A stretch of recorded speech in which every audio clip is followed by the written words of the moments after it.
আমার মা বাবা মারা যাওয়ার পর আমি আমার মামার বাড়িতে থাকতাম। আর আমার আপন বলতে কেউ ছিল না।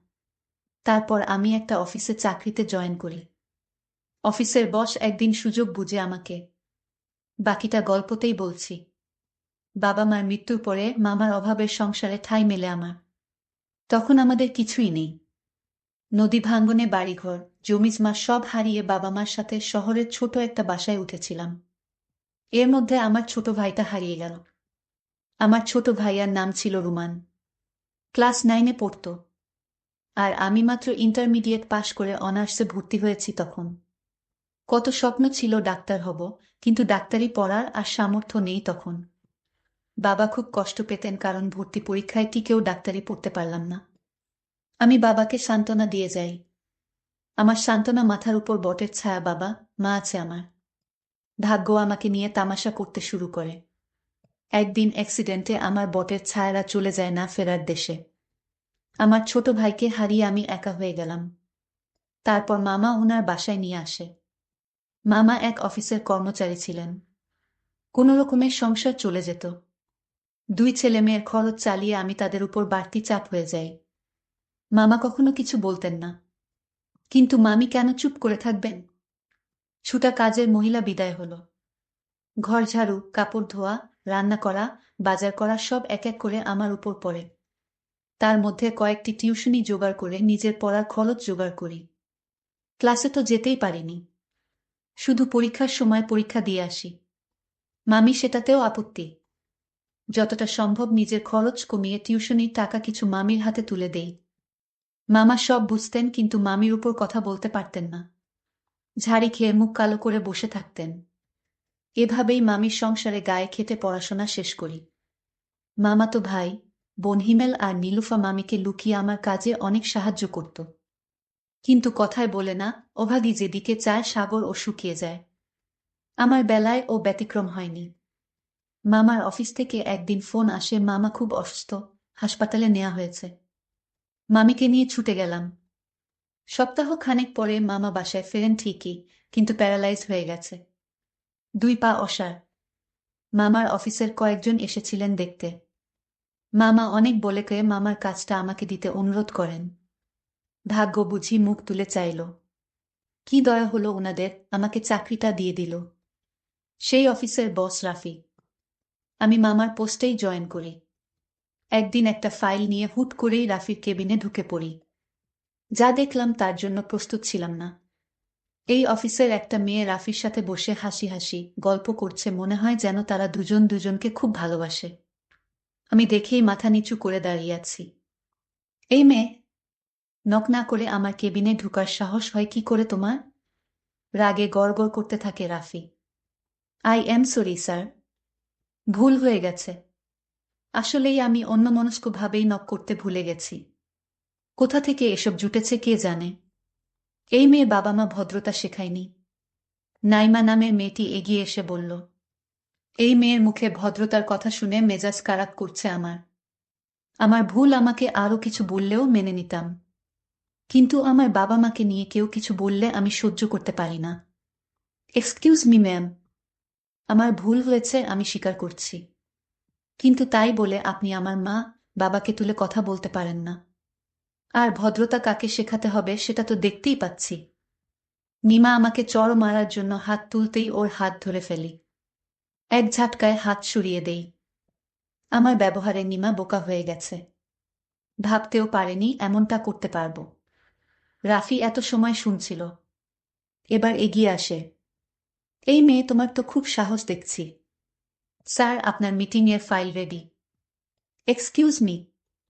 ফাইলটা ডেস্কে রেখে আমি বেরিয়ে আসি। মাস খানেক কেটে যায়। নিমা আমার পেছনে লেগেই আছে। আমি সতর্ক থাকি যাতে আমার ভুল ধরতে না পারে। রাফি সেদিনের পর আমাকে কিছু বলেনি। কিন্তু এক সপ্তাহের মধ্যেই আমার পোস্ট পরিবর্তন করা হয়। আগে মামার পোস্টে থাকলেও এখন আমি রাফি পি.এস। রাফির পাশের কেবিনটা আমার। এদিকে মাসের শেষে অফিসে একটা পার্টির আয়োজন করা হয়। পার্টি চলাকালীন আমি এক কোণায় দাঁড়িয়ে থাকি। এসবে আমি অভ্যস্ত নই। হঠাৎ খেয়াল করলাম সকলের মধ্যমণি রাফি নেই। কিছুক্ষণ পরেই রাফির ফোন। একটা জরুরি ফাইল নিয়ে কেবিনে যেতে বলে। নক করে কেবিনে ঢুকে দেখি রাফি চেয়ারে নেই। কেবিনটার একপাশে বসার জন্য আলাদা জায়গা আছে। তার পাশের জানালার কাছে রাফি দাঁড়িয়ে আছে। রাফি আমার দিকে তাকিয়ে আছে। রাফি আমায় বলল, তুমি আমাদের সাথে থাকতে পারো অনুষ্ঠানে। আমি বললাম, কখনোই না, আমি এসব অনুষ্ঠানে জয়েন থাকি না।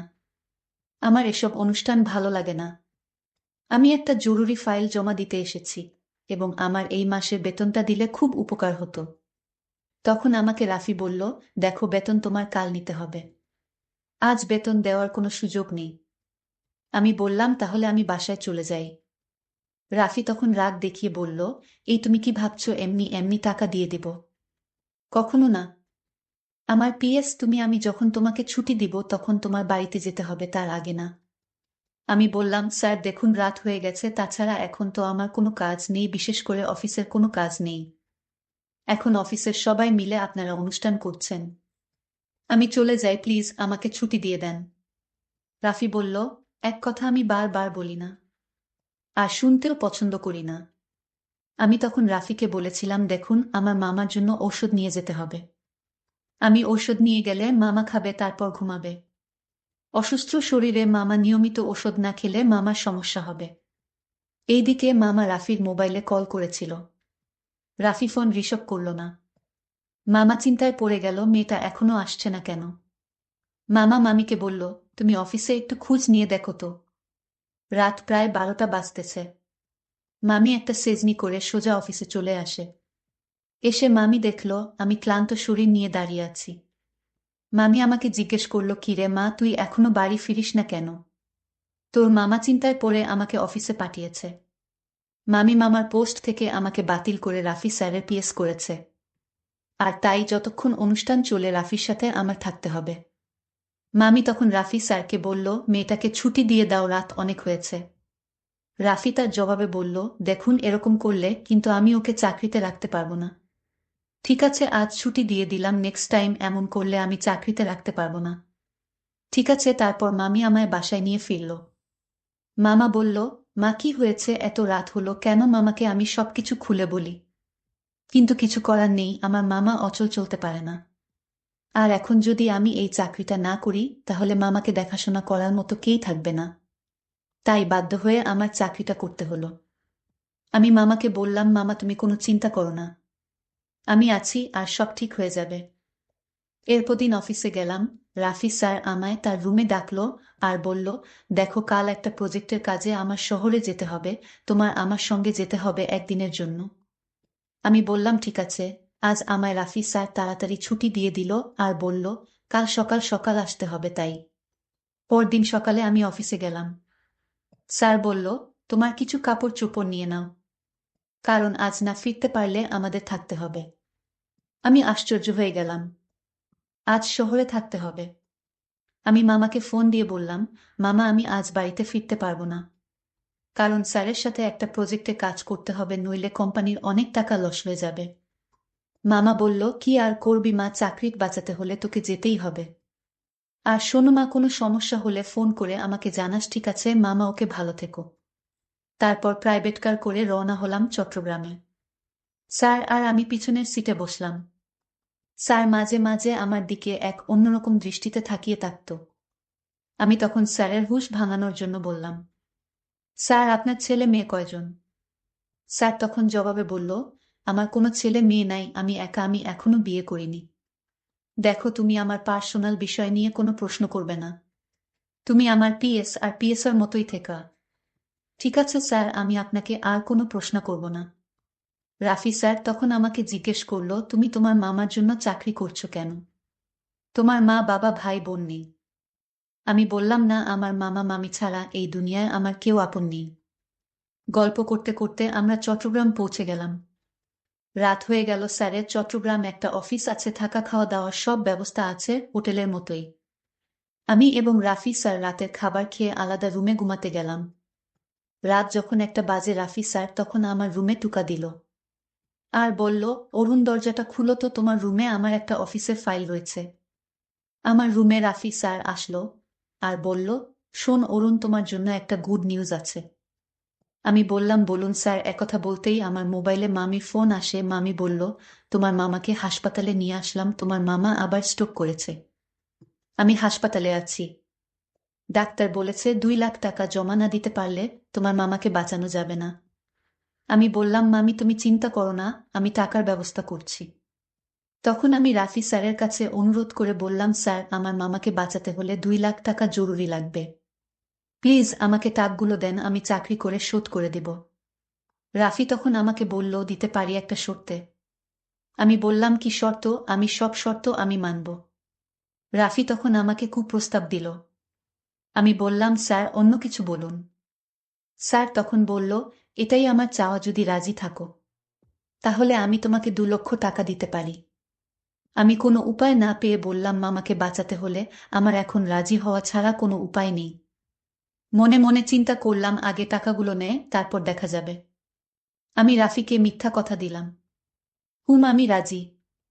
আমি রাফি স্যারকে বললাম, স্যার আগে টাকাগুলো দেন, আমি আমার মামাকে বাঁচাই, তারপর আপনার বিষয়টা আমি দেখব। রাফি তখন ব্যাংক চেক দিল।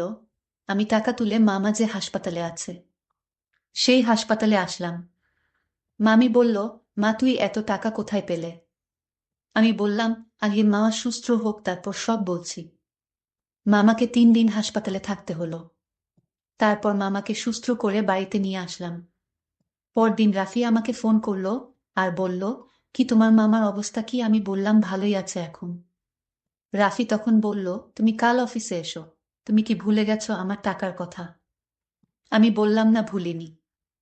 আমি কাল আপনার অফিসে আসব, আপনি কোনো চিন্তা করবেন না। পরদিন আমি অফিসে গেলাম। রাফি স্যার আমাকে তার রুমে ডাকলো আর বলল, আমরা যে প্রজেক্টটা সাইন করেছি সেই প্রজেক্টটা নিয়ে আসো। আমি অফিসে ফাইল নিয়ে যেতেই রাফি স্যার আমাকে বলল, বসো। আমি বসলাম। রাফি স্যার বলল, আমার কাছ থেকে তুমি যে টাকা নিয়েছিলে, যে কাজের বিনিময়ে, সেটা কি করলে?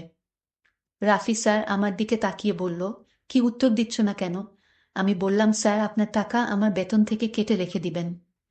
রাফি স্যার রাগান্বিত হয়ে বলল, এটা তো কথা ছিল না। আমি বললাম, আমি আপনাকে মিথ্যা সান্ত্বনা দিয়ে টাকাগুলো নিয়েছি। আপনি যে প্রস্তাব আমাকে দিয়েছেন সেটা সম্ভব না। আপনার টাকা আমি ফেরত দিয়ে দিব। রাফি স্যার বলল, তাহলে এই মুহূর্তে টাকাগুলো দেন। আমি বললাম, স্যার কেমনে দিব এই মুহূর্তে? আপনার কি মাথা ঠিক আছে? রাফি স্যার আমার কথা সহ্য করতে না পেরে আমাকে চড় মারতে চেয়েছিল, কিন্তু আমি তার হাতটা ধরে উল্টো রাফি স্যারকে একটা থাপ্পড় মেরে দিলাম। রাফি স্যার বলল, কত বড় সাহস তোর, তুই আমার গালে চড় মারলি? এই অফিসের সবাই আমাকে বাঘের মতো ভয় পায়। তোর এত বড় সাহস, আজ থেকে তোকে এই অফিসের চাকরি থেকে বহিষ্কার করলাম। আমি চাই না আপনার অফিসে চাকরি করতে। আমি রিজাইন দিয়ে চলে আসলাম। যখন চলে আসি তখন আমার ছোট একটা মাইনি ব্যাগ ছিল, সেই ব্যাগে আমার আর আমার ছোট ভাইয়ের সাথে, অর্থাৎ একসাথে ছবি ছিল। আমি ভুল করে অফিসে সেই ব্যাগটি ফেলে রেখে আসলাম। রাফি স্যার তখন সেই ব্যাগটা হাতে তুলে নিল। তখন ব্যাগটার ভিতরে ছবি দেখে সে চমকে উঠে, এটা তো আমার ছোটবেলার বোনের সাথে তোলা ছবি। আমি হতাশ হয়ে গেলাম। আমি তাড়াতাড়ি মেয়েটির বাসায় গেলাম। বলতে ভুলেই গেছিলাম, আমার বড় বোনের নাম ছিল রিনা। আমি তার বাসায় ঢুকতেই বলল, এই নিন আপনার টাকা, মামার যে জমিটুকু ছিল সেটা বিক্রি করে দিয়েছে। তার মুখে টাকাগুলো ছুঁড়ে ফেলে দিলাম। আপনি টাকাগুলো নিয়ে এক্ষুনি বাসা থেকে চলে যান। আমি বললাম, ঠিক আছে চলে যাব, তার আগে বলুন এই ছবিটা আপনার কাছে কিভাবে এলো? আপনি ভুল করে এই ছবিটা অফিসে ফেলে এসেছেন। সে উত্তর দিল, সেটা আপনার না জানলেও হবে, এটা আমার পরিবারের বিষয়। রাফি তখন বলল, আমি চলে যাব, কোনোদিন আসবো না, শুধু একবার বলুন ছেলেটির সাথে মেয়েটি কে? সে বলল, এটা আমার হারিয়ে যাওয়া ছোট ভাই, আমি ওর বড় বোন। আজ থেকে 20 বছর আগে আমি তাকে হারিয়ে ফেলেছি। রাফি তখন চোখের পানি ছেড়ে বলল, তার পায়ে পড়ে বলল, আমাকে মাফ করে দে আপু, এই ছবিটির ছেলেটি আমি। আমি তোমার ছোট ভাই। নদী ভাঙনে আমি হারিয়ে গিয়েছিলাম। তখন একজন বড় লোকের বাসায় কাজ করতাম। ওনারা তাদের ছেলে হিসেবে আমাকে দেখত, কারণ তাদের ছেলে মেয়ে ছিল না। আর তখন ওনারা আমার নামটা পরিবর্তন করে রাফি দিয়ে দেয়। তাদের ব্যবসার দেখাশোনার দায়িত্ব আমাকে দেন। আমি তোমার ছোট ভাই আপু। আমি তোমার সাথে যে অন্যায় করেছি আপু, সেটা ক্ষমার যোগ্য না। আপু তুমি আমায় ক্ষমা করে দাও। রিনা তখন চোখের পানি ছেড়ে বলল, আমি আমার ভাইকে পেয়েছি, এর চেয়ে আনন্দ আর কি হতে পারে। প্রিয় বন্ধুরা, গল্পটি তোমাদের কাছে কেমন লাগলো তা অবশ্যই কমেন্ট করে জানাইবা।